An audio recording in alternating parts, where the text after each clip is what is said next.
Next on AM 1480 WLEA, the Newsmaker Show. Here's Brian O'Neill. And we're very glad to have with us live on the phone this morning a very well-known Catholic speaker, Michael Voris of churchmilitant.com. Michael Voris, thanks so much for coming on the Newsmaker Show. I appreciate the opportunity to speak to the audience, Brian. Thanks very much. Well, wanted to talk today about Pope Francis's upcoming Amazon Synod. Now, on churchmilitant.com, there's an article about what's on the agenda for the Pan-Amazon Synod. It includes allowing Catholic priests to get married. Michael Voris, tell us first about the plans that Francis has for this, about the possibility of allowing priests to get married in the Catholic Church. Well, there's two things here. The married priests thing, of course, is the issue that, kind of the secular media is, chattering about and all of that. And there's actually some much deeper issues, but because they go more directly to theology and singularly to theology, the secular media is missing them, but Catholics will care about them. But on the issue of married priests, first of all, there are married priests in the church. They are certainly not the norm, but when you look at the Catholic Church has almost a couple of dozen different rites in it. The one that almost everybody in the United States and the West is familiar with is the Latin Rite. And the Latin Rite, generally speaking, does not allow married priests. However, if a former Anglican priest, for example, converts, and is obviously married and, has children or whatever, and then once he converts to Catholicism, he approaches his local Catholic bishop and says, hey, you know what, I would still like to, exercise ministry, the ordained ministry, and I'd like to do that if I could. And so then the bishop, in conjunction with Rome and whatever the correct dicastery is in Rome, department is in Rome, gives their approval, and then he goes to, depending on what his particular background is and everything, he goes through whatever training and steps are necessary for him, and then they can ordain him as a Catholic priest. So he's a married Catholic priest. Now, those are the exceptions, obviously, to the rule. However, in the other rites of the church that are still under the Pope, still Catholic, they're just different rites, like the Maronite rite, the Byzantine rites. There's 21 or 22, I forget, other rites in the church, and all of those different rites added together comprise a little over 10% of the universal Catholic Church of 1.2 billion. And there's just various rites. All of those rites have, forever and a day, allowed married priests. But even there's kind of a process to it.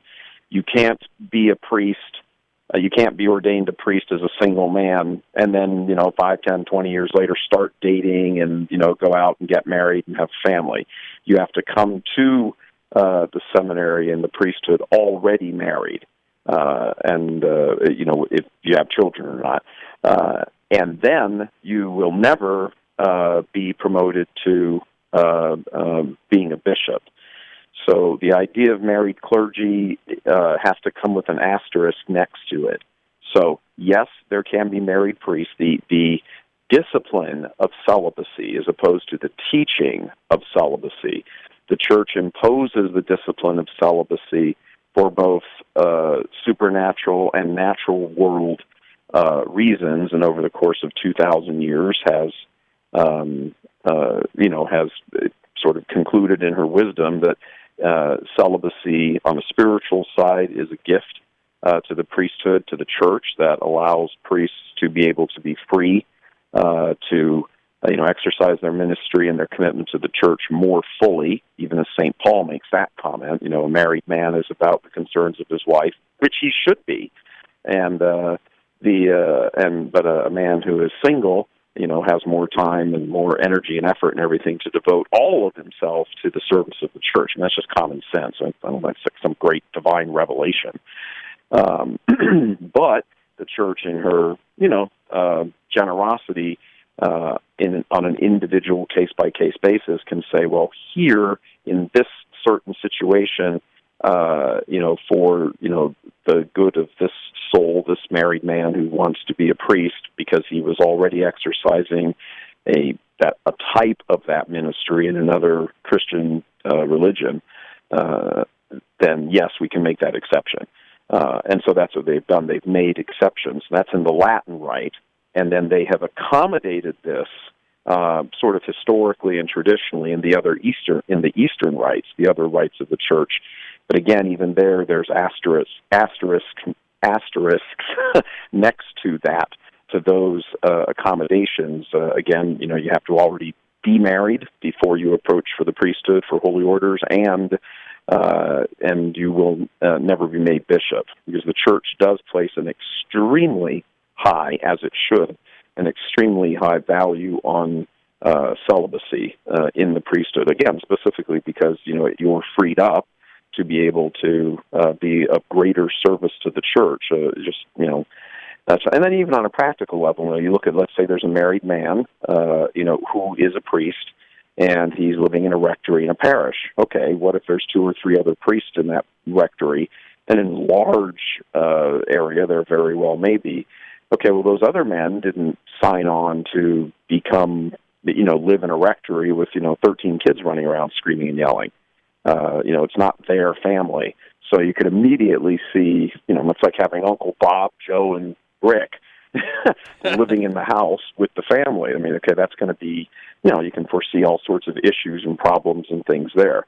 Okay, well, you say, well, the married priest with the family, because look, if he's a married priest, he can't be practicing birth control, so he's either going to be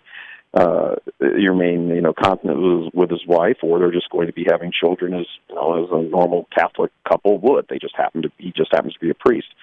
So if you've got 10 children,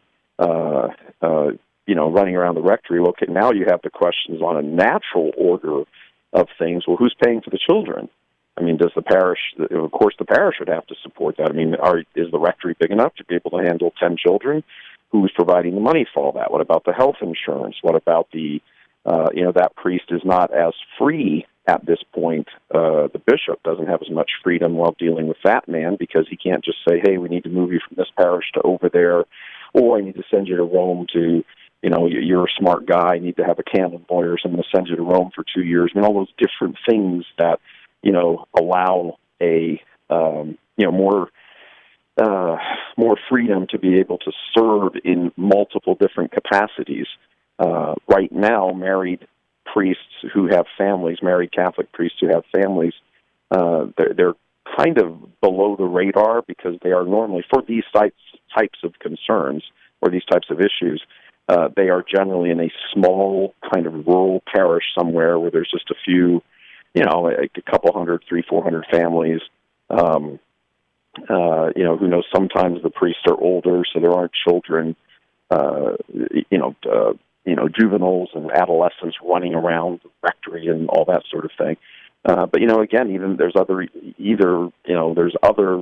concerns with married clergy. What happens if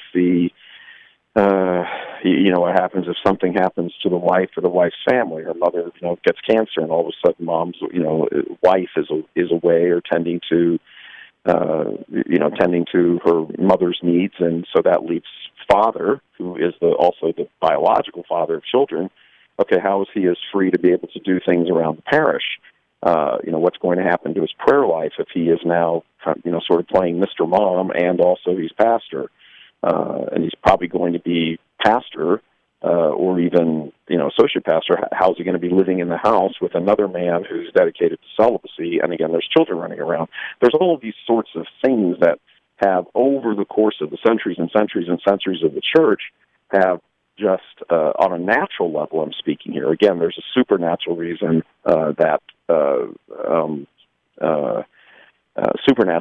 reason for celibacy that John Paul gets into very well, but I mean, we'll get into a big, huge theology thing on a radio interview here, and just say that even, it's hard to get past the natural hurdles of a married clergy as sort of the norm. And then you think, okay, hold on a second. Okay, now what exactly, precisely what priests are you talking about? Because about half the priests in the Catholic world are not diocesan priests. They belong to orders: the Benedictines, the Dominicans, the Jesuits, the Franciscans, just zillions of orders, the Salesians. I mean, on and on and on. Nowhere in that tradition has there ever been the understanding that there would be married clergy.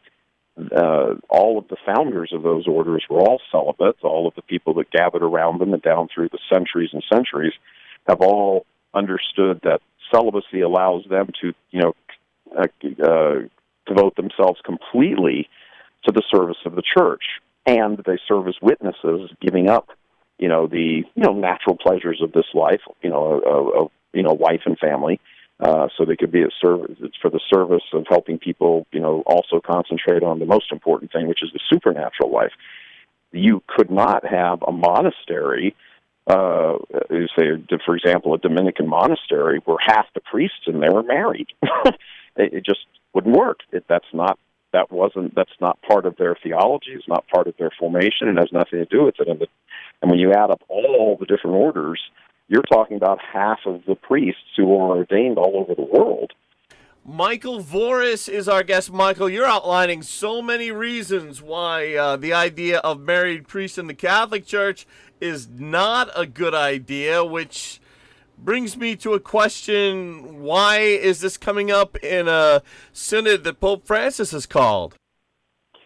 Well, this is an interesting question. As I said right at the beginning of the interview, there's much more going on here than just the question of married clergy. So let's get into the background of the scheming and plotting here, shall we? Sure thing. Okay, so the synod itself, it's being called the Pan-Amazon Synod, is not just covering this issue of, married clergy and et cetera. It is really an opportunity for the German bishops, like, Cardinal Casper, Cardinal Marx, and a rather large contingency of the bishops from Germany, which has seemed to have been problematic since the days of Martin Luther, if not earlier. They even gave the Roman emperors fits.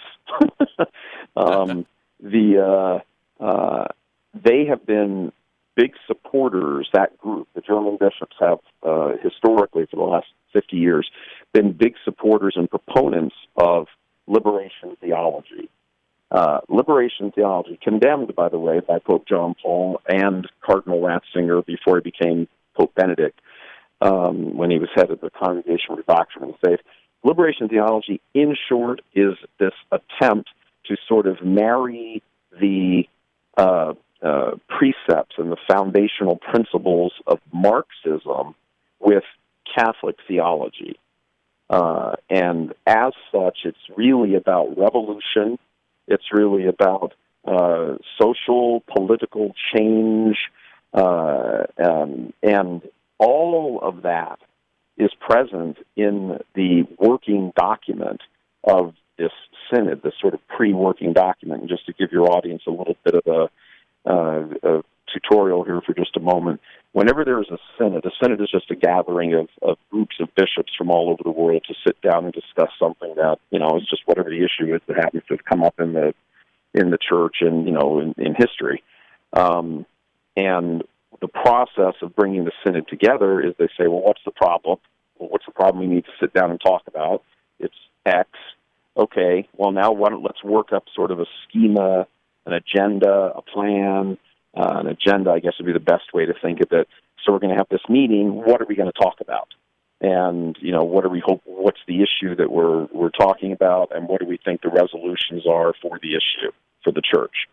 And that document has a big fancy Latin name, an instrumentum laboris, the instrument of the work. Just think of it as an agenda. Now, in that agenda for this coming synod, and every synod has a pre-working agenda, is a heavy injection of the condemned notions of liberation theology. So all of a sudden, what had come up in the 1970s in the church and in South America in the 1970s and 80s and was condemned and rejected, and those one of the leading, if you want to call him a theologian of it, and his last name was Boff, he was a priest. He was actually laicized because of this, kicked out of the priesthood by Pope John Paul. This whole thing is making a resurgence again, and it's making a resurgence under Pope Francis because Pope Francis has surrounded himself, and his whole sort of pontifical court with the supporters of all of this. I mean, there is no doubt that, Pope Francis is a social liberal. He is a South American prelate, now Pope, who, while he didn't embrace liberation theology as warmly and excitedly and march down the street, waving banners of Karl Marx and everything during his time in Buenos Aires, for which his Jesuit order really didn't like him because he wasn't as embracing of liberation theology. He also wasn't rejecting of it. John Paul rejected it out of hand. Cardinal Ratzinger, again, eventually Pope Benedict, rejected it out of hand. They saw in it a danger of corrupting the church and taking the church off its tracks of its supernatural mission, which is to save souls from hell, and redirecting it, like putting it on another train track heading towards, let's get political change and social change. And so because of it, if you look through the agenda, the Instrumentum Laboris, what you see is all kinds of discussion about, let's be ecologically friendly, and let's be, let's talk about some socio-political needs that, we need to sort of advance this type of party. And it reads, honestly, for our American audience, I'm presuming mostly Americans listening, for our American audience, it sort of reads like the Democratic Party platform at their upcoming convention for the 2020 elections. I mean, that's kind of what the Instrumentum Laboris reads like. That's the kind of thing that Malachi Martin used to say when he was on this radio show. Malachi Martin was a friend of Kevin Doran, the longtime Newsmaker show host, and he used to get in that kind of dig against the American bishops usually.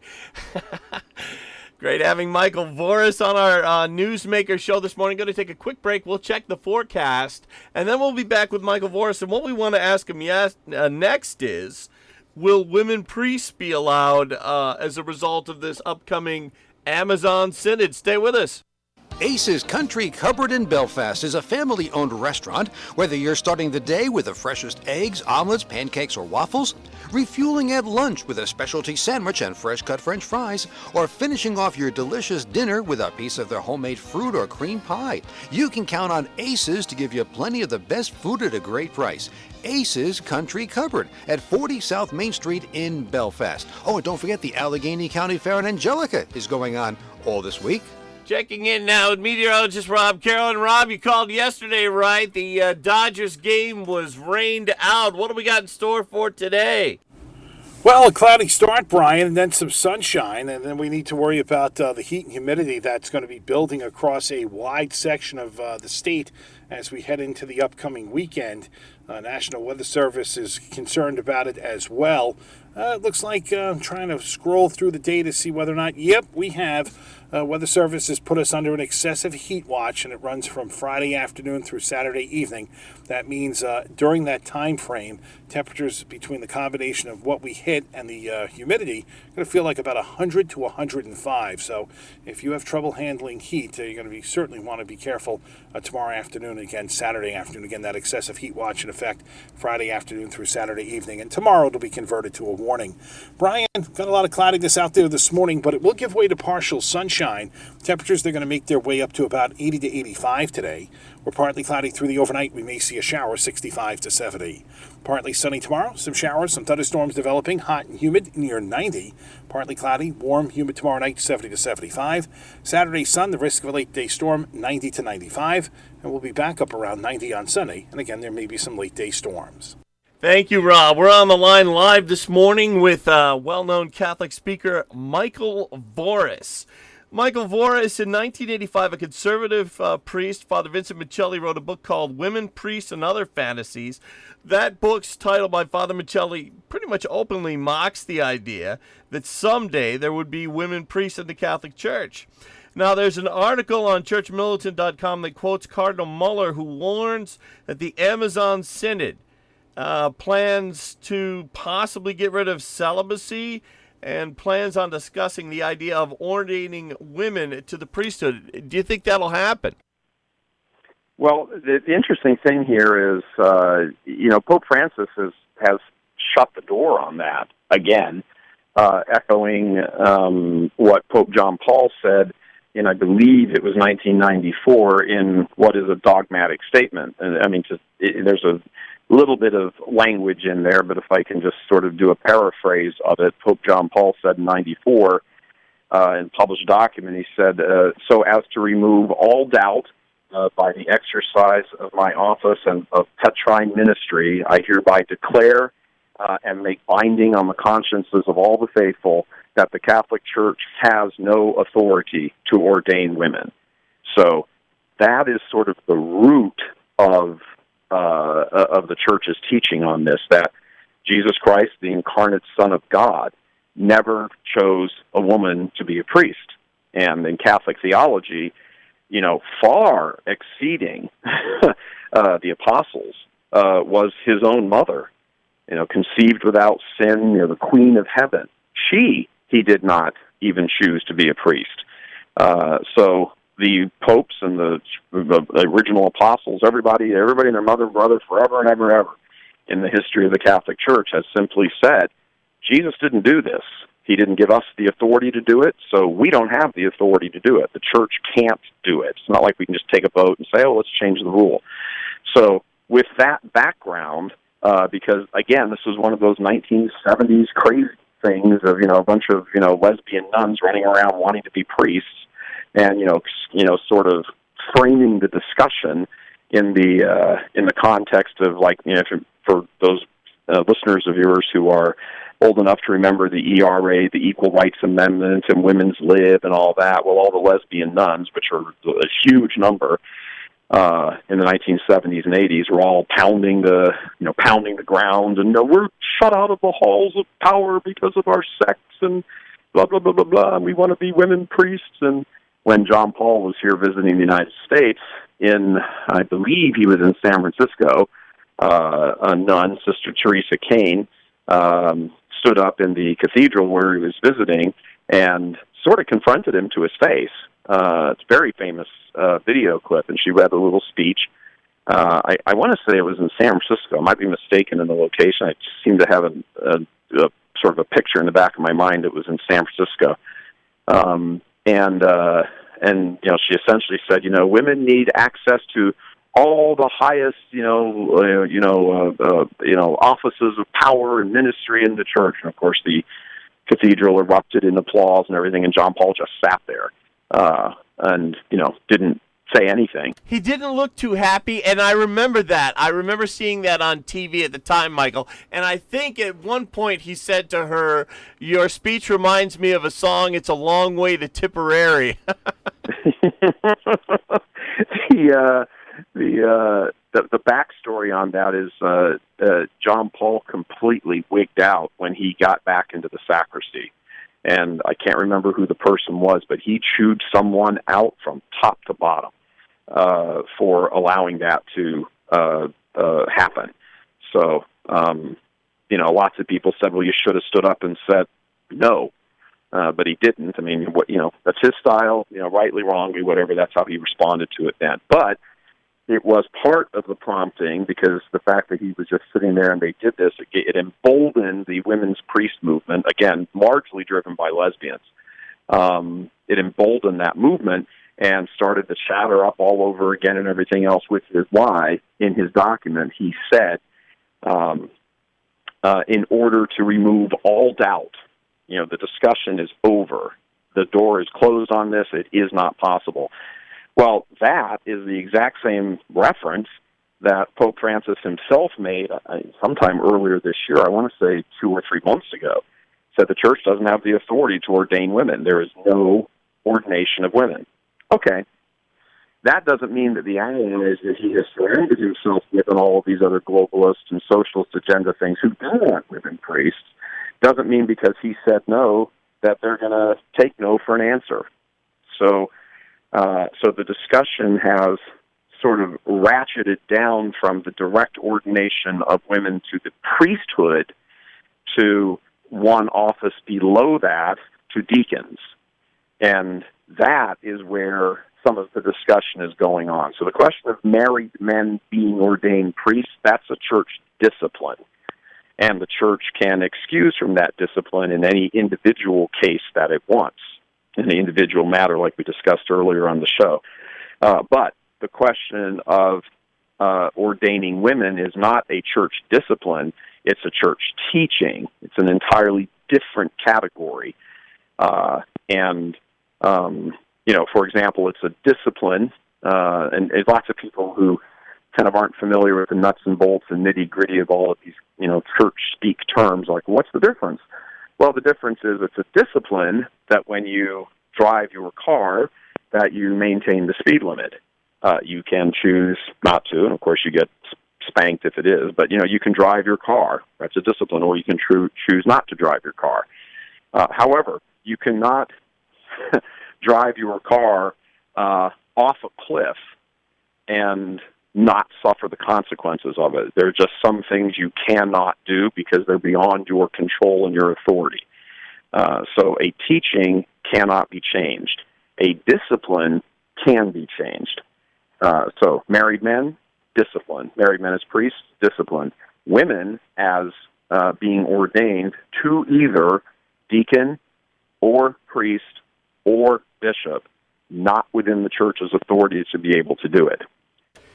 Michael Voris, we have to leave it there. I can't tell you how great it was to have you on. I have a lot of friends and family who follow you on churchmilitant.com and catch you on YouTube as well. Michael Voris, if you could stay on the line also, but thank you for joining us. Very much, Brian. Thanks very much. God bless all of your listeners. AM 1480, WLEA Hornell. Well, it was a random act of